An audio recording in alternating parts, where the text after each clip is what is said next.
Welcome to another episode of Innovating Together podcast. I'm your host, Bridget Burns with the University Innovation Alliance. I'm very excited today to share with you a special episode that features a fantastic keynote from Michael Crow, the president of Arizona State and University and the chair of the University Innovation Alliance. But first, I wanted to share that this show is sponsored by both Mainstay, which is the student retention engagement platform that has used, peer-reviewed research to validate that what they do actually works, and has done it through a variety of means with an array of partners, including one of the UIA's institutions, Georgia State University, but also the Carnegie Corporation, who has generously supported our work for the past decade, and we are proud to have them as our sponsoring partner. So today's episode is going to feature a conversation, a message from ASU president and Michael Crow. Specifically, think about this is the message that was teed up to clarify where higher education needs to go. What does the future of our country, its economic competitiveness, and the future of our democracy demand of higher education institutions? So I hope that you'll find this to be refreshing and inspiring, and just wanted to, again, reinforce that the UIA National Summit is going to be held on October 23rd through the 25th in Tempe, Arizona, and the tickets are currently on sale at UIA Summit 2024 at eventbrite.com. Also, you can check out for more information at the UIA's website at theuia.org. But I'm really excited to introduce to you this keynote speech, and I hope that it's as inspiring as it has been for the people in our organization for a while, and we hope that you enjoy it. So please, without further ado, enjoy this speech from President Michael Crow.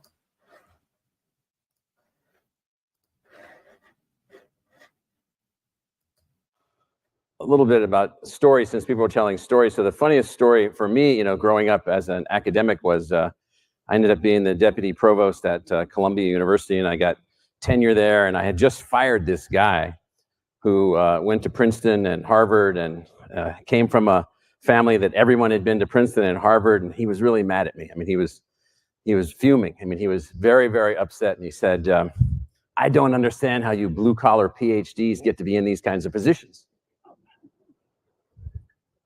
I said, "Well, and I won't tell you his name because then you'll look it up." I said, it was a funny thing about public libraries.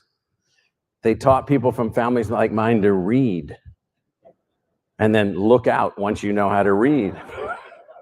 You can really learn just by reading. And he thought about that, and he said, I don't know if that's a good thing. He literally said, "I don't know if that's a good thing." That's my remembrance of growing up in academia. So what I want to try to do today, you wouldn't be sitting in this room. You wouldn't be sitting in this room if you weren't already committed to mindset shift.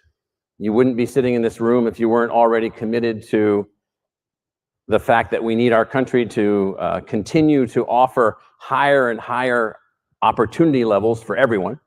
You wouldn't be sitting in this room if you didn't believe in higher education as a means to get there. You wouldn't be sitting in this room if you weren't a committed soul. So why is it that we're here? What's the necessity? What's the reason? We're here because all of us have inherited a structural design of a system of higher education which is incapable at the moment of producing what the country really needs. The country no longer needs only a set of elite colleges training a few ministers to go out and preach to their flocks. We no longer need just a small set of colleges with different views of philosophy advancing those different views. We're at a point in our civilization where we know that for us to be successful, we need the ability, as we heard from President Becker and from others on the stage just before the break, we need scale, we need speed, we need change, we need accessibility, we need ways to make these things happen. So what does the future need from higher education? Now, I want you to limit the thinking about higher education to those of you in this room, do not worry about others or other types of institutions. Worry about your institution. Do not worry about your institution relative to other institutions. Worry about your institution. One of the things that we have to break in higher education is the herd mentality. Following in isomorphic replication those that came before us, hoping that we can replicate their excellence from the 18th century, the 19th century, the early or mid 20th century. Really? If you look at it in detail, you do not want to replicate those kinds of outcomes. If you look at it in real detail, you do not want to replicate those outcomes. What we need is a completely new mindset. So to get a completely new mindset, this is a long quote, we'll mail this to all of you. It's one of my favorite philosophers. Education may well be, as of right, the instrument whereby every individual in a society like our own can gain access to any kind of discourse. Now you could add, anyone can gain access to any kind of discourse. But we know that in its distribution, that's what we do, we distribute it. In what it permits and in what it prevents, it follows the well-trodden battle lines of social conflict. Every educational system is a political means of maintaining or modifying the appropriation of discourse with the knowledge and powers it carries with it. That is, our society is in its totality a function of the design of our institutions. Foucault tells us that it's a design question. If we have unbelievable economic disparity, we designed it. Doesn't mean it's easy to overcome. If we have unequal access to educational outcomes, we designed it to be that way. So you can spend a lot of time with Foucault, and he can drive you crazy, as he did me.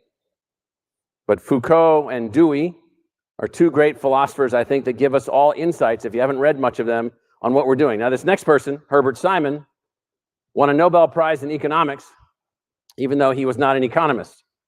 He was trained in political science, public administration, and psychology, and computer science. And so he wrote a fantastic book called The Sciences of the Artificial, which is what we all are involved in. We design institutions to produce certain kinds of social outcomes. And so he said, everyone who devises courses of action aimed at changing existing situations into preferred ones. And so the mindset I want you all to get into, all of us here, is designers.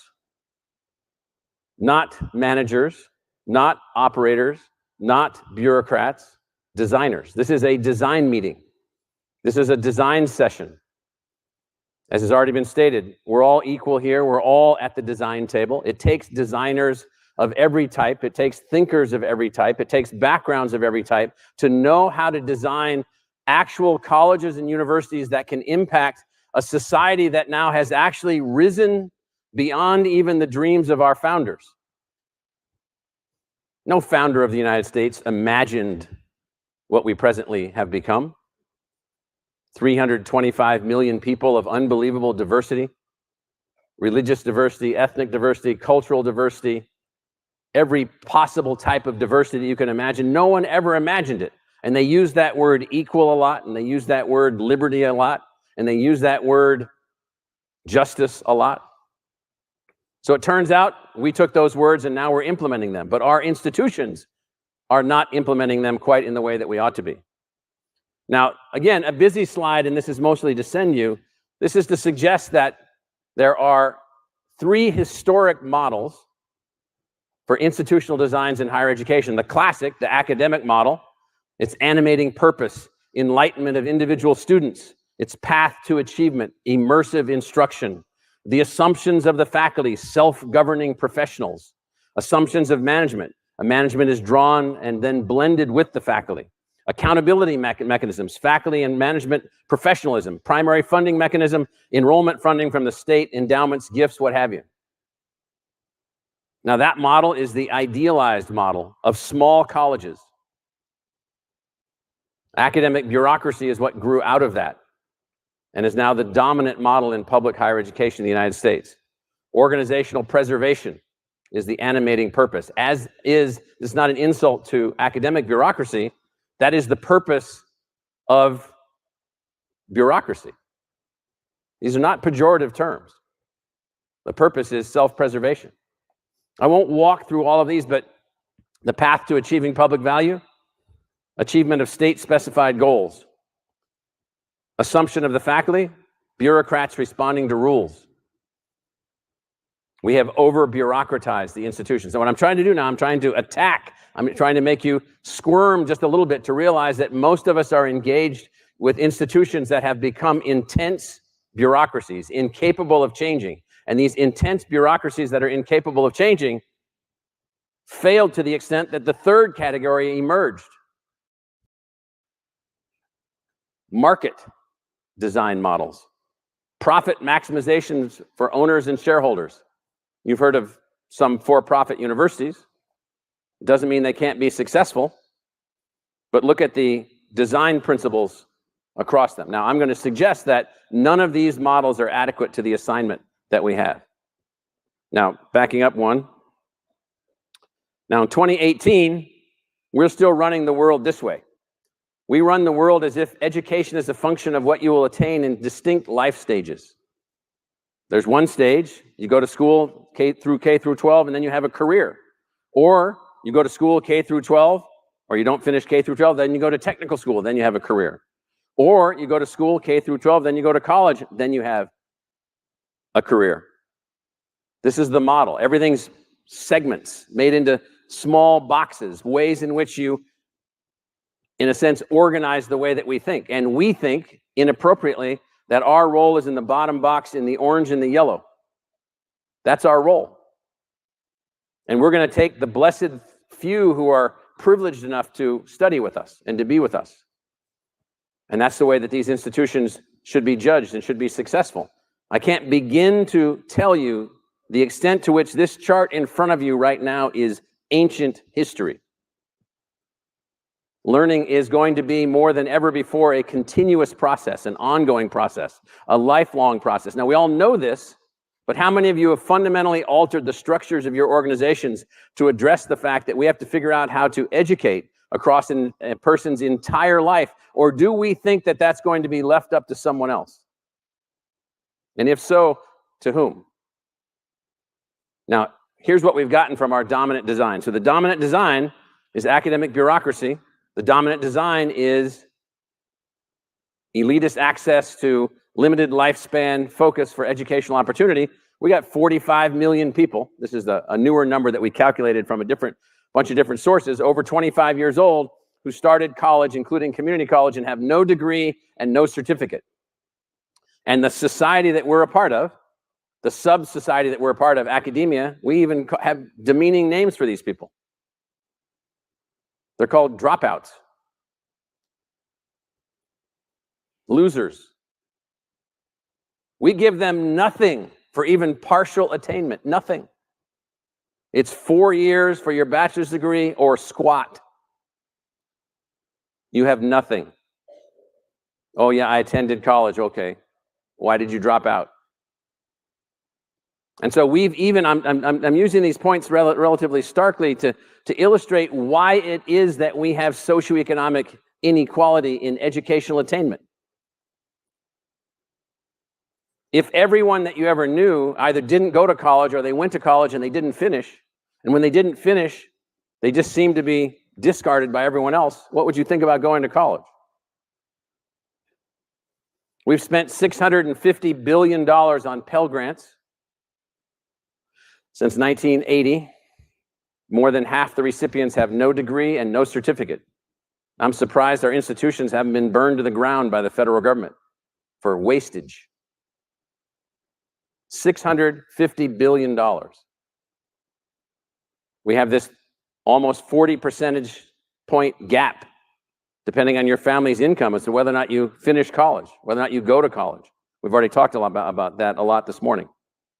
So, turns out we cannot solve any of these problems one institution at a time. One of the most laughable things for me, having been around a lot of colleges and universities, including the ones that I've been a part of, is that we always think we can solve it ourselves. oh, we'll solve that. I used to be a trustee of Bowdoin College, and I was on their IT committee. And they were talking about, well, we're going to hire in a team here, and we're going to solve all these IT problems, and there's not going to be any hacking against us, and we're going to come up with a digital library, and we're going to create this powerful digital library for all 1,600 of our students. And so this notion of somehow thinking that we can solve these problems working individually, we can't. We can't. And so our various organizations have got to find a way where we make innovation and creativity and the adoption of other people's solutions and working with others a part of how we work. For whatever reason, it's not a part of how we work. Now, how many people of you agree with that? That in general, we try to solve most of our things ourselves. That's certainly been my case. Only a few people are saying yes. The rest must work at really fantastic schools. So we have gotten some religion, though, recently. President Obama, in February of 2009, set national educational attainment goals for the United States. We went back and looked at every State of the Union speech from George Washington in 1790, every speech after that for every elected president, and President Obama was the first one to set national goals. That trend of setting national goals, which is very difficult since most higher education is controlled by private institutions or state institutions, has then resulted in national post-secondary goals and objectives. But at the state level, and you can see some of your states up here, these are unbelievable levels of attainment. 60%, 65%, 70%, getting 30% of the population to college degrees in South Carolina by 2030. These are unbelievable educational attainment goals. Our probability of achieving these goals with the existing structures that we have, with the existing innovation portfolios that we have, with the innovation trend lines that we have, the probability of achieving these goals is zero. Zero. There may be a state here or a state there that has a chance, but it's zero. Because somehow we think these things are someone else's responsibility other than ours as a collective higher education set of institutions. This is what this looks like in terms of rate. 100% high school graduation rate, 85% college going rate, 80% 5-year college graduation rate, 65% or 55% 2-year college graduate. Look at this scale in terms of the rate changes. Those lines are massive. When you now put it to population numbers, millions of people, these numbers on the left, these are millions of people. Just the change in high school graduates, another 1 million per year. People, 1 million per year. Looking at the numbers for 4-year college graduates coming in as freshmen, almost 1 million. 2-year, hundreds of thousands. Additional graduates per year. So how many, and by the way, we ran the production numbers, so every institution in the country would have to increase the number of graduates by around 75% from each of their individual institutions to achieve these numbers. How many of you are going to have 75% more graduates between now and 2030?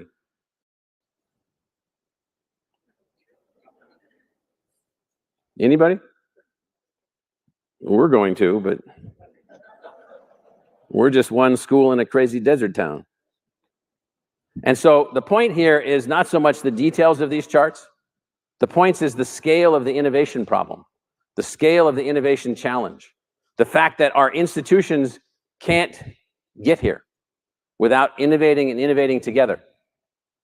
So the 11 schools that are a part of the Innovation Alliance, the new initiatives being set up in APLU and other things going on around the country, all of them are the de minimis level of effort necessary to bring about the level of change necessary across our entire sector. Now, how many of you paid any attention to the tax bill that went through Congress? Yeah. What was that tax bill and the things that were posed for higher education, some of which didn't get included, some of which did? Any of you realize what those things are? Those were buckets of tar and bags of feathers to be thrown on all of us in a tar and feathering episode because we have lost much of the historical faith that our institutional class has had in the past, our institutional type, because we're not able to do this chart that's right in front of you. We're not able to scale the outcomes sufficiently across the society to make the society embrace it in a way, because one of the reasons is we can't afford it. One of the reasons is we don't have structures of efficiency and effectiveness and new ways of doing things. Another way is that we don't have, how many of you have ever argued about online education in your institution? Yeah, it's like stupid, never going to mean anything. It's all worthless. No one ever going to learn that way, et cetera, et cetera, et cetera. We have the same arguments. And so to get to this 60% attainment level, which is the average attainment level for many of the states, the slope of the lines look like this. You've got the historic issues here with the bachelor's degree or higher. Green means you come from a high socioeconomic status family. Blue means you come from a low socioeconomic status family. What does this chart tell you? It tells you that we do not live in a fair place. We do not live in a fair place because we do not have institutions capable of addressing this problem. We need to innovate at scale. We need to innovate across scale. We need to innovate with each other. The call for higher education is to be able to attack these issues, to attack these problems. So there are new types of institutional models that are emerging. I refer to this one as academic enterprise. What is your animating purpose? Your animating purpose is not an academic objective in and of itself. Your animating purpose is social transformation. The purpose of your institution is social transformation. The means to social transformation is the wisdom, the wit, the talent, the energy, the creativity, the power of your faculty and your staff to create social transformation. What is your path to achieving public value? Connecting instruction to knowledge generation at society impacting scale. You're not just reaching a few people, you're reaching many people. What is the assumption for your faculty? They're not bureaucrats. They're knowledge entrepreneurs. They're innovators. They're creators. You empower them. You free them up from their academic structures. You free them up from their academic designs unless they need those designs to be effective. What are the assumptions of management? Entrepreneurial management drawn from the faculty, blended with the faculty. Accountability mechanisms. Did you or did you not contribute to economic and social progress?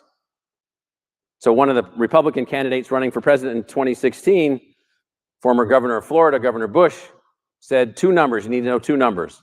4% economic growth to be successful as a country.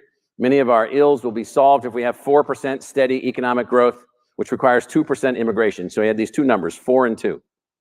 It turns out if you run any number about the future of the United States and you've got outlooks for the future and you want high levels of social mobility, you need high levels of economic growth.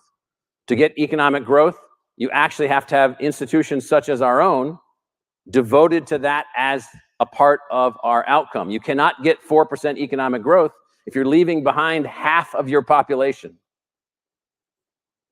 It's not mathematically possible. And so imagine institutions like ours being measured for our ability to contribute to social and economic progress. And then lastly, what's the primary funding mechanism in this? Diverse institutional entrepreneurship. It's diverse funding sources, not reliant only on the public expenditure. Maybe reliant on public expenditures for young kids coming in as undergraduates, working with companies, working with cities, working with foundations, working with communities, working with broad groups, changing the model. So the future is one in which innovation will be a function of what we call universal learning. You're educated when you're young, and then your entire life, once you reach a certain level of understanding or a certain level of learning in what we now call K-12, you're going to be engaged with our institutions. Now imagine what your design looks like at that point.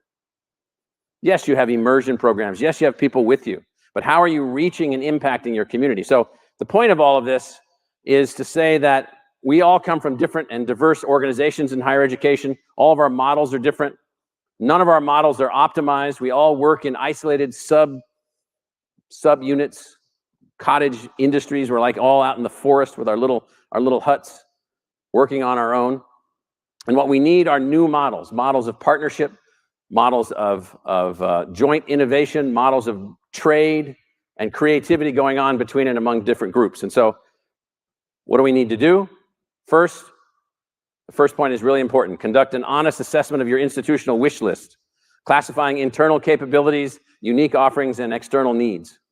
Second, understand how organizational culture can prevent collaborative innovation. You must attack the reasons why you're unable to innovate, and then create a culture that enables collaborative innovation, rewards progress towards this access mission across the population, and challenges the mindset of exclusion. Now, those things can all be done if we figure out how to work together. And so my hope is from this meeting, I think the rest of the board, the other institutions that are involved in this, is that this is a part of that process where we can all now accelerate the innovation process, expand the innovation process by learning how to work together. So that's about as far as I'll take it for now. What I hope you can do is actually spend some time looking at that chart on the different types of organizational models and see where you fit in that model and how we might all innovate together. Thank you.